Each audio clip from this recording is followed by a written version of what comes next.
Okay, let's unpack this. If the live stream you are watching right now stutters for even 3 seconds, you will probably click away. Right. Oh, absolutely. Everyone does. Yeah, and the only thing preventing that, a 1-inch tall metal box humming quietly in a server rack.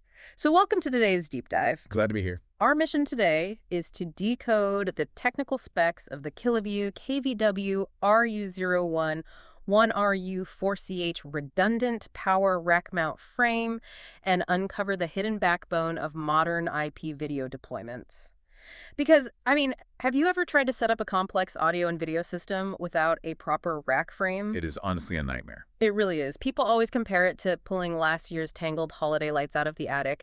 But mechanically, it is much worse than that. It is like trying to wire an entire house by, running extension cords across the floor from room to room. Right. It is incredibly messy, and the second a plug gets bumped, the whole system just fails. What's fascinating here is that to the untrained eye, a rack mount frame just looks like, well, an empty metal chassis. Just a dumb box. Exactly, a dumb box.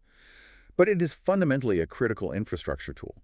To avoid that exact wiring nightmare you just described, the hardware itself has to change how it manages physical space and data pathways. Okay, that makes sense. Yeah, so the entire design philosophy behind the KVW-RU01 is bringing high density and high flexibility to video production, creating a really dedicated, unified environment for those video signals to process. So to solve that extension cord mess, the system has to adapt to specific production needs. Looking at the specs, this is a 1RU or rack unit frame, meaning it's just 1.75 inches tall and it holds up to 4 separate channels. Very compact. Yeah. And what stands out in the source material is that you can freely mix encoding and decoding modules inside it. That includes an H.264 HD decoding module, and it manages numerous IP protocols simultaneously. And the sources also note there are larger 3RU versions holding 16 or 32 channels if you really need to scale up. Right. But I want to try and visualize this 1RU setup. People often call modular tech Lego bricks, but is this more like a hot swappable fuse box, like where if you need a different video protocol, you just pull out one module and slot a new one right into the active circuit? Yes, that is a much more accurate way to look at it. Space in SOA racks is, highly limited and incredibly expensive. Of premium real estate, for sure. Exactly. This freely mixed modularity means a production team is not forced to buy and mount separate bulky standalone units every single time they need to add a new encoder or decoder. So you just swap pieces out. Right. You customize the single chassis for the exact data protocols you were using that day.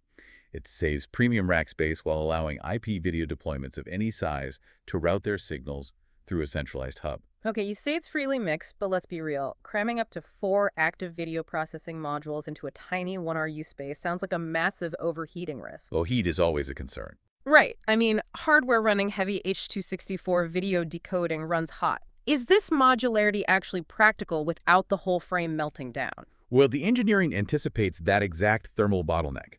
To handle the heat generated from tightly packed modules, the frame utilizes centralized heat dissipation driven by dual cooling fans. Oh, so it's active cooling. Yes. Instead of each individual module trying to cool itself in a cramped space, the fans pull a continuous stream of air through the entire chassis. They actively exhaust the heat from all 4 channels at once so the processors don't throttle. Okay, here's where it gets really interesting, though. In normal, everyday life, the word redundant usually implies something is unnecessary. Like, a redundant email. Nobody wants those. Exactly. But in tech hardware, redundancy is literally the mechanism for survival. If we connect this to the bigger picture, you simply cannot have downtime in a live broadcast. So the KVW-RU01 features redundant power supply modules that operate on just 35 watts for the 1RU model. Wait, just 35 watts? Yeah, just 35. This means there are 2 separate power units actively sharing the system's electrical load. Oh, I see.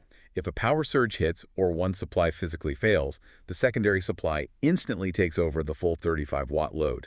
The stream doesn't drop a single frame of video. Wow. Yeah, these features are what guarantee the long-time stable operation that professional broadcast environments absolutely demand. What's surprising about this level of enterprise-grade redundancy is the accessibility.